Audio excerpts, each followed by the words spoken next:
Welcome to Pindar Poetry. We hope you learned something new.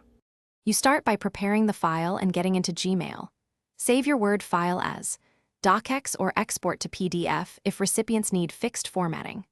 Once done, sign into your Gmail account and click Compose to open a new message window. Make sure the file is under Gmail's 25 MB limit. If larger, consider compressing images or using Google Drive. You do this now so attaching or linking is quick and you avoid send failures later. You will attach the file or insert a Drive link next. Click the paperclip Attach Files icon, navigate to your Word file, and select Open. Gmail uploads and shows a small thumbnail.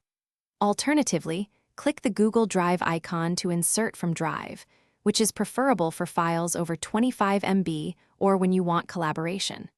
When using Drive, make sure you set permissions to viewer or editor depending on whether recipients should edit. This prevents permission. You finish by adding recipients, a clear subject, and a brief message explaining the attachment. Double-check the attached thumbnail or the Drive link preview to confirm the correct document is included. Once satisfied, click Send. If you see an error or send fails, don't panic.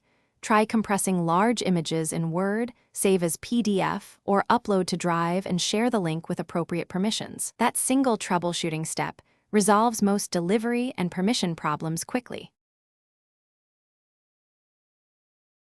Thanks for watching. Consider subscribing if we helped you.